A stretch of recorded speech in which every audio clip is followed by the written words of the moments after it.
Hey everyone, good morning. Welcome to the Teach Better Today morning show, where the Teach Better team gets to join you live every single morning, Monday through Friday at 7 a.m. Eastern. I am very, very appreciative and just want to give you a special shout out as we wrap up January that you've committed to being better each and every day as a part of our Teach Better community, tuning into the show, engaging with the content over at teachbetter.com. We have so much to celebrate and be appreciative of. Jeff Gargas is in the house, which to some people might be a positive, and we'll be right back.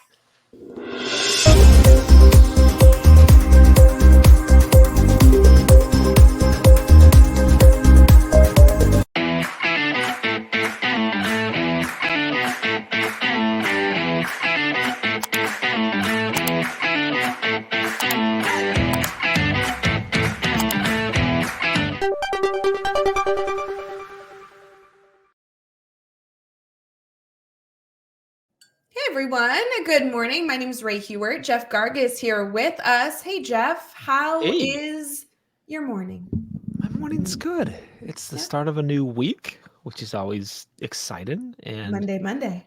I'm here. It's morning. That means there's coffee in front of me, which is always a good thing. So it's been a week since we've announced the 12-hour live date. So yes, that's fun. It's been cool to see people's comments and excitements, and obviously it's on everyone's calendar. I hope March 2nd. I don't know if you've got. We don't need to talk about. We already talked about that in a previous episode. But like, I've gotten a bunch of DMs trying to get details. I'm not sure if you have. Someone may have, or multiple people may actually be DMing me, like trying to figure out if we're actually going to do 24 hours live, and just we're not. I haven't got the approval on 24 hours yet, but it never say never. No, it's 12 hours, not 24. 12 hours. Yes. March 2nd. And we did kind of reveal, we revealed that the whole team is going to be on the last half an hour.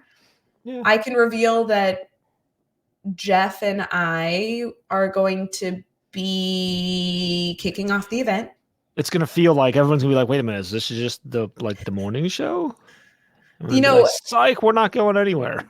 Yeah, it's a Saturday, so usually we wouldn't have the Teach Better Today morning show, but it will feel that way at the beginning. It will. I assure you, though, it only goes up from there. Well, obviously, you start that low, you can't go any further down. That's why we do it. Yep. Mm-hmm. Okay. Well, that's exciting, though. Yeah, so we did that. I know we mentioned it, but just to a little push, maybe this is just what I'm excited about. I love that we're going to have guests, but in addition, there's no but, just and. I'm very, very appreciative that over the last 12 hours that we've done, we started doing exclusive trainings that we either don't have the time or capacity to really give our community that aren't booking us for training either in person or virtually with school districts. I'm very happy that we started putting that into 12 hours. So people that have leadership that isn't bringing the Teach Better team in can still get that content. To me, that's just I really, really, really like that change. I really like that as well. I think that was a good change that we did. It was something that was asked. Our community was asking. I think it's gone off really well. So super excited about that part. Yeah, schedule will be out soon. So be patient, friends. It's only been a week. Schedule will be out soon. Jeff, I feel like we should do a listener question today, which we're going to do here in a bit. I have one, yes. I have one, yeah. I know. I hijacked it, but I have one for you, if that's okay. Okay, fine. We'll do that. And then what else can we update? I have something. I have an idea. I hope so after that. Do you realize that today is January 29th? Which means January is almost over. Mm-hmm. Which means, do you know who's coming back February 1st? I was looking at that too. I didn't know where you're going to go with that. I was like, what's the plan here?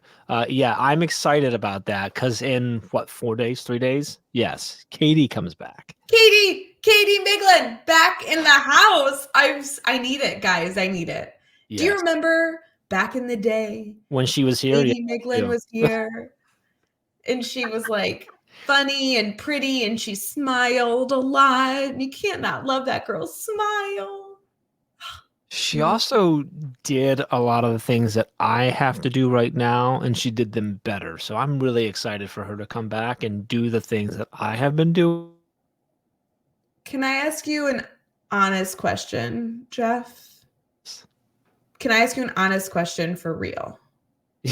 Yeah. Are you ever going to appear on the Teach Better Today morning show again when Katie Miglin is So I was thinking that too. I'm like, yeah, you're not going to see me as much on here either because, I'm only been on here because Katie hasn't been around because, let's face it, both Josh and Ray would prefer to record with Katie. So I don't know. We'll see. Maybe I'll get lucky and I'll get to record one or two of these with Katie from time to time. I would really like to see in the comments or in email form, if you guys want to keep it a little bit more private, who's your favorite host combo? I know you've asked this in the past, but I'm like legitimately, like you have gotten me and Katie and Josh. Have you guys done a Jeff and Katie? I don't know if Katie and I have done. I've done several with Josh, but I don't know if Katie and I have done mornings or not. Josh and I. And you've seen obviously you and Josh, me and you, but who's your favorite combo? What do you want to see more of? Maybe Katie will never be on the show again because people don't like her. Maybe I disagree, but yeah, yeah, interested to see. I doubt that's what it is, but Katie, for those of you who are maybe new to the Teach Better community, has been on maternity leave since November. Yes. Little baby. Cute little baby Hazel. Oh, we love her. Yes, Hazel. She looks like a doll. Like it's kind of annoying because like really expensive one. That's like really lifelike. Yeah, one of those. But when I went over there to meet Hazel, she was like nicely sleeping in her little like, cuddly bassinet thingy mabob, and I'm like, wait, why is she like perfect? It's weird. Babies shouldn't be that like cute. And she was sleeping through the night from like the very beginning. Like I know she's she's a robot. I don't think Katie actually had a baby. I think Katie just wanted a vacation. Yeah, wanted a vacation. So she like bought a robot. It's fine. Yeah. So anyway, that's exciting. I think my favorite combo is Josh and Katie. Sorry, I've been thinking about that since you said it. I know you weren't posing that question to me, but I think it's Josh and Katie. They are so good together. And I won't lie, obviously, because we do the show a lot, I don't always listen back because I either was a part of it or, it's like a day off and I'm stepping away. I will listen if it's Josh and Katie because I know that they'll have a good conversation. Their banter is so sarcastic and funny. And they're both very different educators, which allows them to communicate on topics that have really good depth, which I really enjoy. Yeah.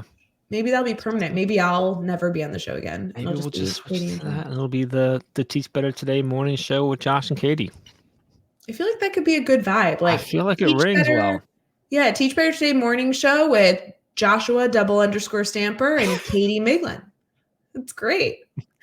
All right, friends, we are going to wait to hear your combinations. None of us will be offended. We would love to hear what combos of team members you enjoy. Obviously, you even just got like Chad and I for the last few episodes. What was that? Like I think it was the 19th and 26th. Yeah. Something like that. Go check that out. Those episodes were really good. We talked about AI. But anywho, we want to know your favorite team combo. Don't forget about Brad Hughes also, because Brad Hughes is stinking amazing. Love Brad Hughes.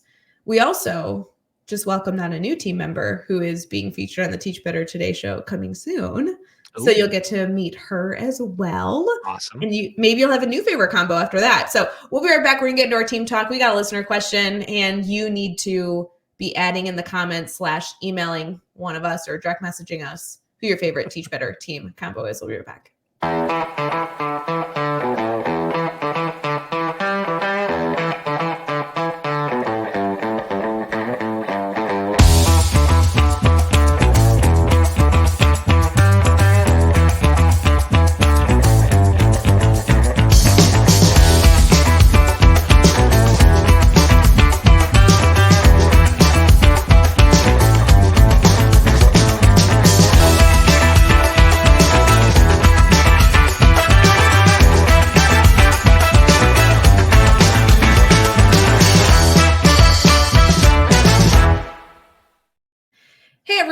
welcome back to Teach Better Today morning show with your two least favorite hosts. My name is Ray Hughart and Jeff Gargas is in the house. We're very excited to never be live on screen together again now that Never again. team is getting better and better in 2024.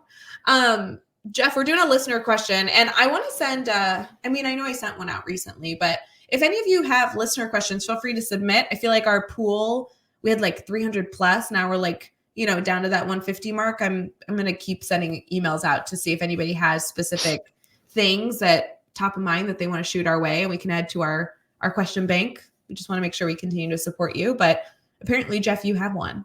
I did. I grabbed one. So this one I wanted to throw at you, and we can kind of discuss from there. But this question is, what is the best support for new teachers in a district? Oh, best support for new teachers. Now, what I don't know is if this is new teacher as in like just entering the workforce, new teacher, or new teacher meaning just new to that district. So I guess we could kind of go either in both ways, maybe. So we have a course in our Teach Better Academy all about being a strong mentor. And so my initial go-to is like every educator that's new to any building deserves to have a go-to person to support them where they feel safe asking those really annoying, like annoying isn't the word, like embarrassing sometimes, like silly questions, those stupid things. Like, I don't know, everything from, hey, I don't know who to go to figure out my copy code to, hey, I really want to put ice in my water. Do you have any idea where the ice machine is? Like, you need a mentor to help you with the silly stuff and the good stuff in the building. But I actually think that we don't focus enough with our new educators on making sure they have a well-rounded community. So I don't know if that's just top of mind right now or if that's just heavy on my heart with the conversations I've been having. But I feel like some of the best things we can do for new educators is expose them to immediate support, like in building, and then widening that network. So how can we get them support in the building? How can we get them district support? How can we get them statewide support? How can we get them, country support? How do we get them global support? And why are we not taking a time to intentionally ensure that they have that exposure? In my mind, that helps with our communities living in a bubble, right? This allows our educators to feel different kinds of support, to be exposed to different innovative practices, to be more worldly and well-rounded. I honestly, I just think it's a pet peeve. Like I really wish that this was something that we chose to focus on more. I agree with all that. And it could be, obviously the Teach Better community is one that, you could use as a global support. We have educators from around the world, a part of our community. Statewide, there's like nonprofits in almost every community. One of them I used to be the director of here in Illinois. It was called AIMS. It was a middle level association specific to Illinois, but they had an affiliation with a national organization with AMLE. So there's all those different communities too. And I just really wish that we almost had wouldn't that be cool if we had like a portfolio that we handed new teachers saying, here is your like in-school contacts that would be valuable. Here's your district contacts that would be valuable. And here are some local, national, world organizations that we as a district really value. They're supportive, they're positive environments for you to learn that we want you to be a part of. Like, I just feel like that's almost like a, hey, welcome to our school opportunity. I love the idea in that portfolio. And literally being like, here's from everything from your local, you're literally down the hall logistics all the way up to the global. Yeah, that's well, cool. and it's January. So like this may not be something that makes sense for them in August. Like I think if you handed a new teacher something like, hey, go connect with these 4 organizations, they might connect with them, but they're not going to like have any time or capacity to dive into them. January to me is the time to say, okay, your feet are on the ground. You've been in this school or you've been in this industry for, 6 months. And now I want to make sure that you don't stall only learning about the people that you're engaging with day to day. So here is your next step, being a part of this community. for the new year. How can we get you connected statewide, and how can we get you connected globally to ensure that you're learning and being innovative? Because you're going to learn a lot from the teachers down the hall. Mm-hmm. You're going to learn a lot from educators that live 3,000 miles from you. Yeah, and I think a really good point there is the fact that like you can, if this portfolio exists, that can be given to them, presented and shared with them at the start of everything. But it's now, how are you actually supporting them throughout the rest of the year? Right. And Like how are you revisited. allowing them to take advantage of these things, or helping them more or less take advantage of all the resources that they have, whether local or national, global, or whatever? Because like I think, it can't be here's your support portfolio, good luck, right? It's got to be Right. throughout the entire year, at least, if not further, which goes into just the idea of like the continuous support should always be there. But yeah, I mean, I think that is a key point, because like when you first started, like that August and even September, October is going to be so overwhelming. There's so much from just the job in general, but also the newness of everything that you're going through, that you're gonna miss things. You're not gonna hear it. You're not gonna look at it. You're gonna put it somewhere, whatever. So, as whoever the team is that's supporting those new folks, checking back in, the continuous support is huge. Okay, so I know we're obviously recording Teach Better today right now, and we're like live discussing this, but can I make something? Can we make like a mock-up or a template? We need like a people? template on how do you create that? Yeah. Yeah.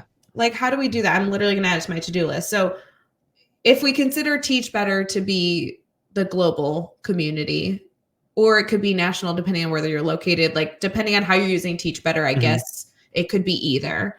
But so you need like a Teach Better, like one sheet that is like information on like what you can, like the benefits of being connected to a community that's more wide stream.